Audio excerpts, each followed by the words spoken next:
Hello, good week. A Monday, it's Hashem Rosh Chodesh, Nissan uh, will be Wednesday night. Be'ezrat Hashem. I'm not. I'm not certain where. Yeah, between 8 and 9. Yeah, 8 and 9 is okay. We'll see. Maybe on Thursday, I will probably have to. Chances are that I have to leave Mamish. Yeah, 8:45. We'll see. From the best of his manage. We'll see what it is. Okay, let's take a quick look here and see where is Puramisis. Second, is it? Here we go.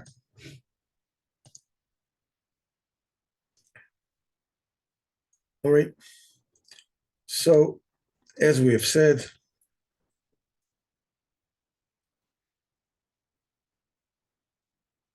and it came to pass,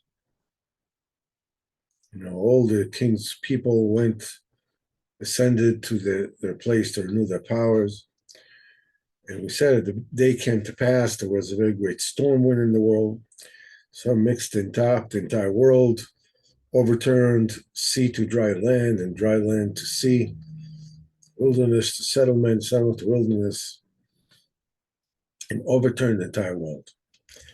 And the storm wind went into the king's house and did not know damage, except the storm wind entered and snatched away the child of the queen's daughter.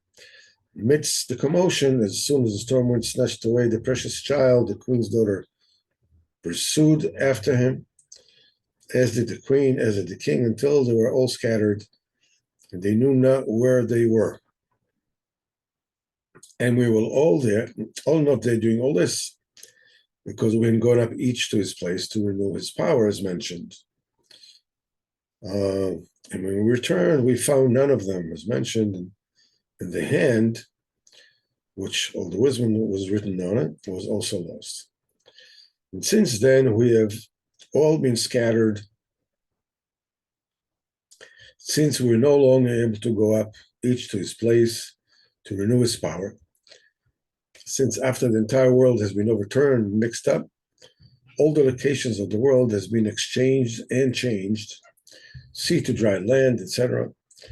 It's certainly impossible to go up along the original path because now we need different paths according to changeable places.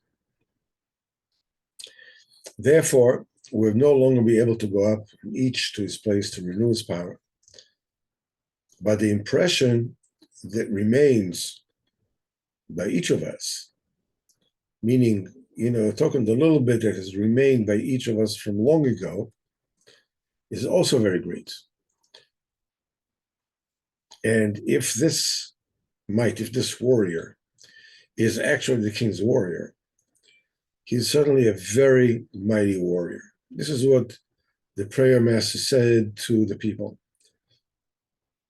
And they heard and they were very amazed.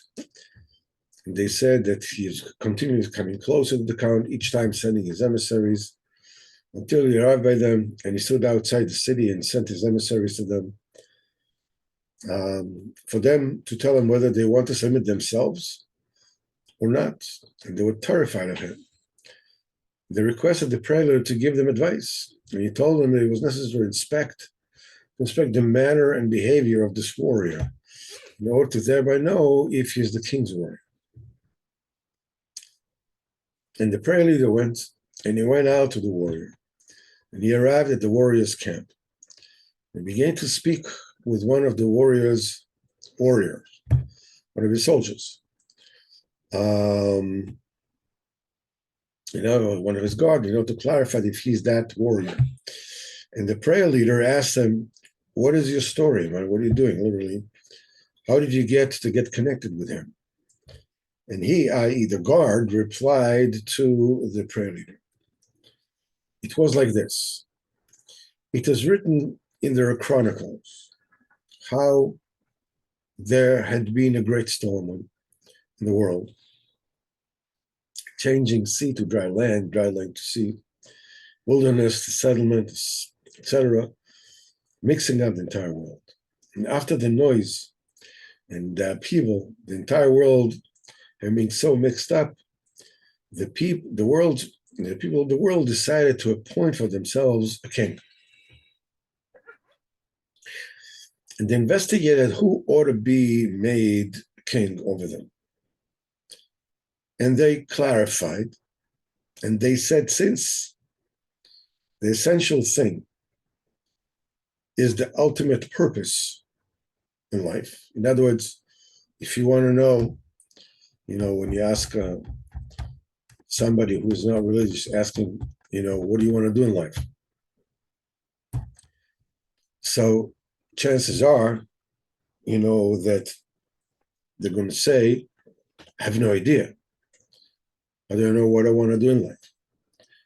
So usually a good way to sort of like focus them is, what would you like people to say at your funeral? What is it you would like them to say? That is the purpose of your life. And so whatever it is, the ultimate purpose, that's the essential thing. So whoever makes the most effort for the ultimate purpose, he's the one that ought to be king. And so they began to inspect what is the ultimate purpose. And there were several factions of different minds. One sect said that the ultimate purpose is honor, because we see that honor is the most important thing in the world. So when a person is not giving his honor, that is when somebody says to him something against his honor, in other words, he humiliates him, his experience is as if his blood has been spilled, because the main thing is honor, universal. And even after death, people are careful to give to the dead his honor, and they bury him honorably and so forth. And they say to him that whatever is being done for him is being done all for his covet, even though after death, a dead person has no desire for money, and he has no desire for anything, yet people do pay heed to the honor of the deceased. Thus, the honor is the main purpose. And so forth, with other such arguments, Rabbeinu says, of confusion and nonsense. And likewise, all the other factions explained below, all of them had many rationales for their perplexed and foolish opinions. Some of them explained below, but Rabbeinu Zal did not want to explain all the perplexed rationales, all these beliefs, because there are some rationales, for them, they are so perplexed that one can indeed be convinced by these false rationales, Hashem Yirachim, until it was agreed by them that the main purpose is honor, is covet. Therefore, they needed to seek an honorable person who also pursues honor. That is, he pursues honor and attains honor, since such is a quote-unquote honorable man. Since he receives honor, he attains it. Since he is an honorable man, and since he receives honors, and he pursues honors, and therefore he assists the human nature which desires honor. Therefore, this man exerts himself for the ultimate purpose and attains it, because the ultimate purpose is honor. All this is according to their foolish and perplexed opinion. As mentioned, therefore such a man ought to be king. So they went to seek such a man, and they went and found them people carrying an old beggar with about 500 people. Rabbeinu said he's an old tzigana, an old gypsy.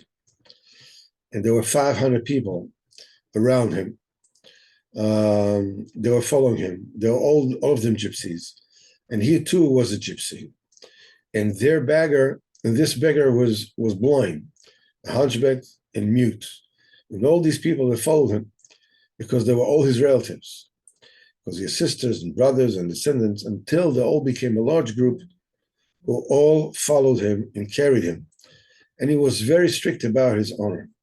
He was a very angry man and always got very angry at them with great severeness and great severity, and always commanded that other people should carry him, always got angry at them.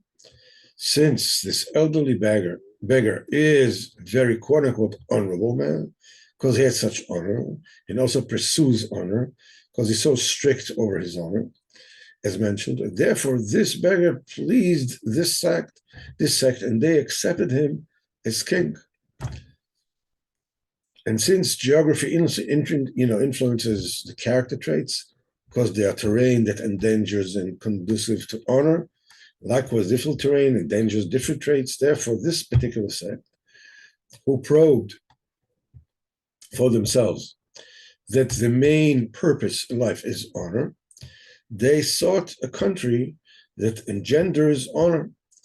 And they found such a country conducive to that, and they settled there.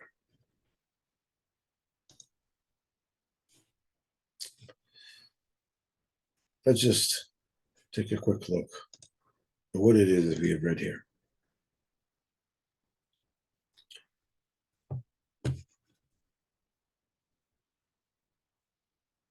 Before we spoke about, the honor. The king and all the lights, they couldn't go back to what they were before because they lost their hand. Because it is in this hand which is the Torah, that shows each one how he can get back to his madrega before there was a shattering of the vessel. And what is the way to go after the shattering of the vessels, like Sodom and so forth and so on. Since they didn't have that hand anymore, they didn't know how to go and renew themselves after the shattering of the vessel, of the Shvira. And we said, they said, yeah, but the imprint, the memory of each one that they had before the storm wind came and did everything is also very great. So if this particular Gibbar, this mighty warrior, is that warrior of the king, and it said, then, they asked Baltfila, go ahead and speak to him and find out what is going on. And as we said, he goes and he meets with he goes to investigate what is the hug of this particular, the conduct of this Gibbar. And he tells them this whole story, as we said before. There was, the Chronicles, there was a storm wind. People started looking who's going to be a king. And then they started thinking about what is the purpose in life. And each sect found a different purpose. And before we get into the that particular nakuda of what is that purpose they chose, the first sect that chose honor. The reason why all the sects fell is because they investigated and they toiled to find out what is the purpose. Because, and this is a very, very important point, because the rectification of the shattering of the vessels is to work hard and to seek the purpose and to serve HaKadosh Baruch Hu b'yemes. Because the damage of the shattering of the vessels was that the kalim were shattered, the vessels were shattered. In other words, the ability to attain, presence of mind and understand which way to continue and to advance in Avodas Hashem. And what is required is for a person to strengthen himself with tremendous resolve and work hard in order to search and purify the emes that builds new kelim, that creates new vessels. That's the way that it's done. Before the breakage, before the shattering of the vessels, it was clear that's the way you go up, you mechadish the koyach. But now that everything is mixed up and we don't know what comes first and what comes second, am I up, am I down? So if a person, the natural inclination of a person at the state where everything is confused, where nothing is clear, is to find something, that gives them pleasure, whatever it is, and say, this is the tachlis, and just go about it. This is what they do. But when a person is actually looking for the truth, it is natural that he will have more trials and tribulations. He's being twisted even more because he is tested in a Shemayim. Do you really, really want to get close to Kodesh Baruch? That's why we experience all kinds of tests, all kinds of trials and tribulations. That's the thing that happened to all these sects. They actually were seeking the tachlis. What is the truth? And as we will notice later on in the story, the minute that they actually found the person who is closer to the tachlis, they forgave the kingdom and they gave it to him. They look for the truth. It is because they were actually seeking the truth that they first fell into mistakes, into foolishness. At the end, the Kodesh Baruch Hu has a chmanos on a person and sends him a tzaddik that will show him the right way to counter the tachlis. And this is how a person is zocher to rectify the shattering of his own vessels. As we can see, we'll be able to see in the story that each sect eventually found one of the people of the king, or the tzaddikim, that showed them what is the proper way. And this is how they were zocher to make tshuva. It says Likutei Halachos, Pesach Halacha Tes, Sif Chaf Aleph, that this is the thing that went over Adam HaRishon. After he sinned and he wanted to do tshuva, he went and he set himself in the water of the Chideka for 130 years. And he was fasting. And Sigufim, and horrible things went over him. He fell in all kinds of sins and whatever it is, the existence of all the demons today is because of whatever that went through, over Adam HaRishon in this 130 years.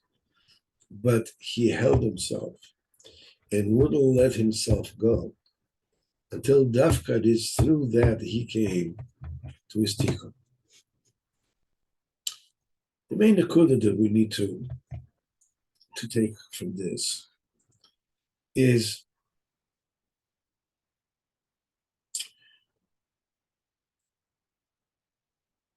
we are many times wrong. The only fault that we encounter,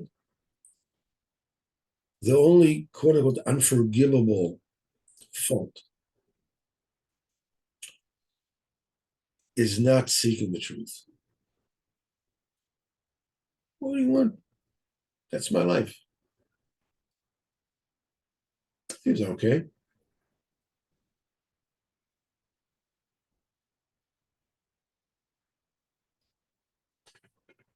It is not possible for us to become what we need to become and to be fully rectified the way we need to without failing, without falling and falling deep.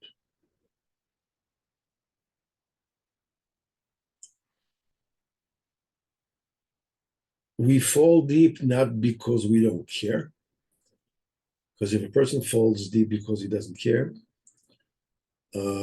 he remains falling and never gets up. But when a person looks for the tachlis, it is impossible that he will not fall. And we can find ourselves saying, there was this period in my life, and there was that period in my life when I basically went crazy. How on earth, what was I thinking? How could I do what I did? I was totally insane. How can I ever atone for that? There's Olam Haba. In Olam Haba, everything is brought up. And a person needs to rectify and to pay for everything. So we can fall in our own minds, we can get demoralized and say, listen, it's not going to work anyhow. I mean, look at what I did. There's a Kadosh Baruch Hu, Melech, unbelievable. And look at all these tzaddikim, all the Talmidei Chachamim, and how they serve a Kadosh Baruch Hu. There's no chance. I have no chance. I stand no chance. I stand no chance. After what I did, this is what Rabbeinu is telling us. If you seek the truth, not just now, all right, after all these years of going crazy, now I'm saying the truth. Thank you very much. No. When I started my journey, I looked for the truth. And then I fell. And then I stopped looking for the truth. And then something happened to me and I woke up again. And now I'm looking for the truth. What am I going to do with that period that I was going wild?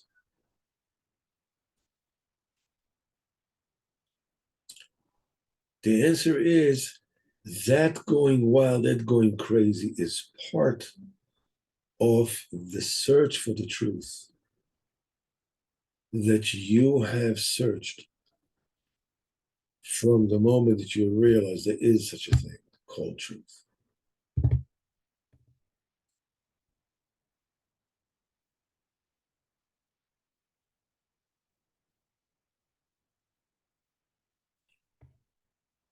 This is a very important point. Yes, a person should do tshuva for everything that he did. But Rabbeinu is telling us a very, very profound point. If you were not looking for the truth, you would not have gone through those insane times where you totally crashed and had this crazy ideas and whatever crisis that you went through. That crisis was a result of you looking for the truth. And you reached for the light, you reached for the truth.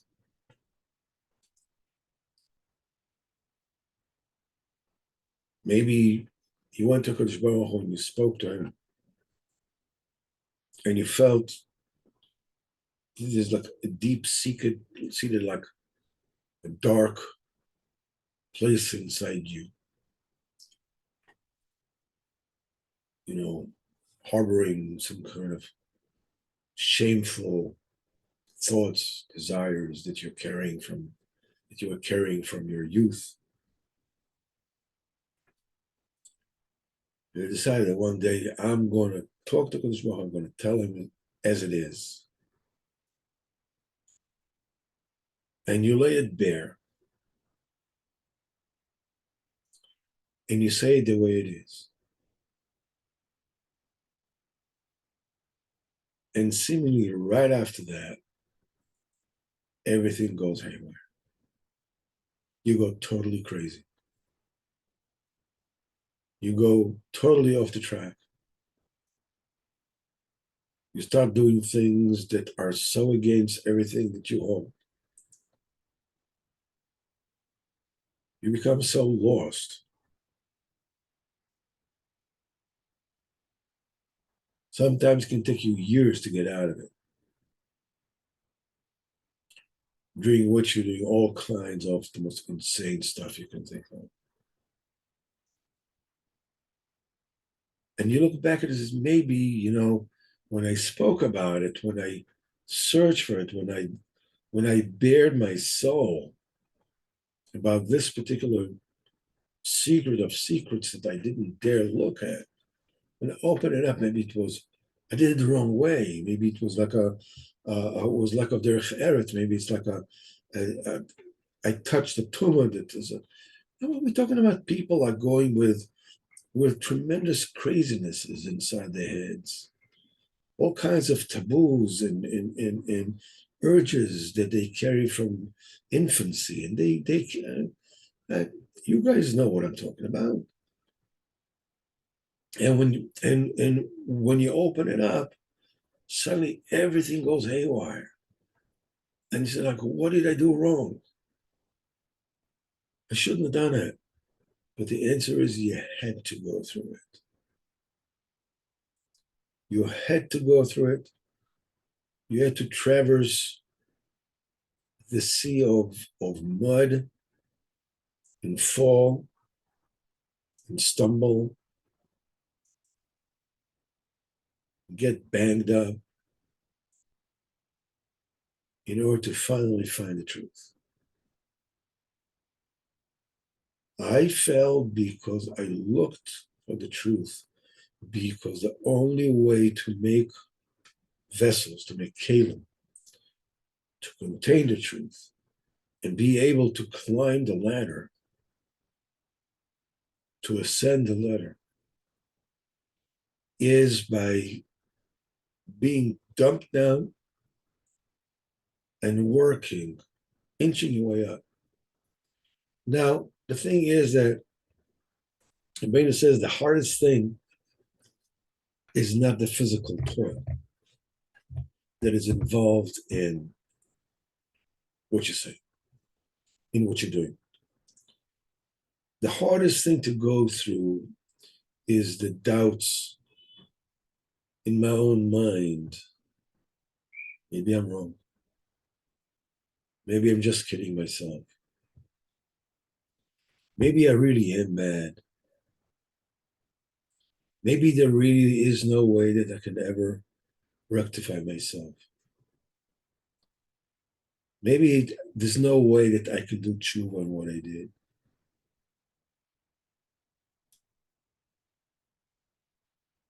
The answer is don't get rattled. Don't get confused. You find yourself today a firm person and you keep Torah mitzvahs and you keep on seeking the truth. Everything that you went through was a must. Without it, you wouldn't have been where you are today.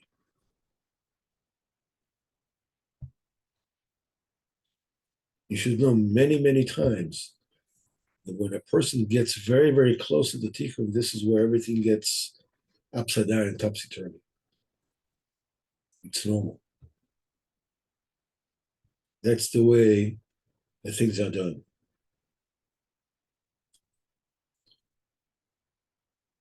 The only thing is that we need to decide what is the toughness. What is the thing that really matters, and follow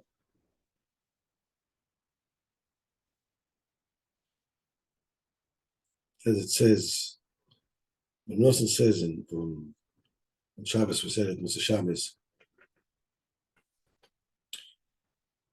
B'yom HaShvi Shabbos v'Inofash.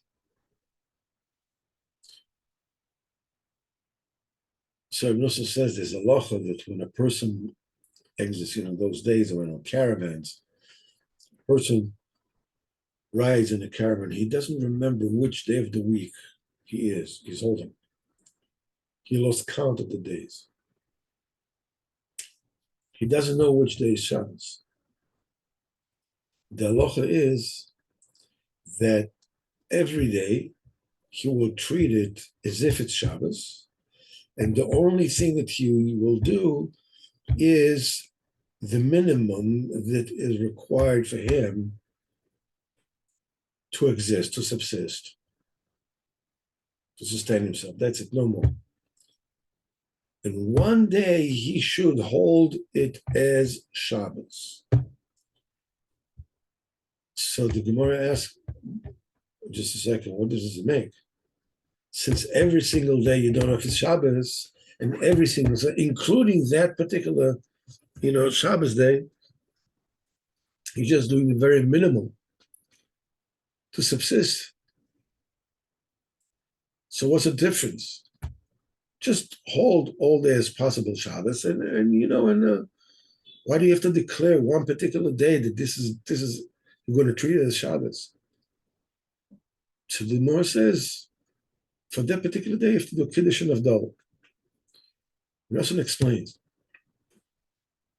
it is very common in this world for people not to know who is the Tzaddik Emes, or for people not to know who is the one that is most auspicious to lead him to the Tzaddik Emes. And he doesn't know. What should they do?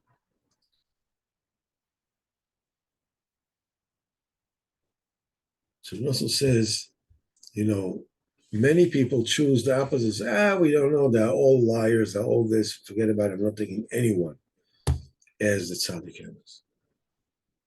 So that's exactly the opposite of what needs to be done.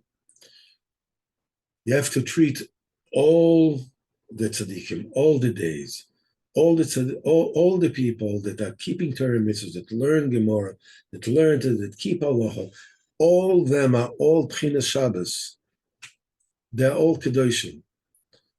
And what you need to do is do the bare minimum that you need in order to subsist, in order to exist, in order to sustain yourself, and the rest sit down and learn Torah day and night, wherever you can. And one of the tzaddikim, one of the people, is the closest to you, choose him as your Rav.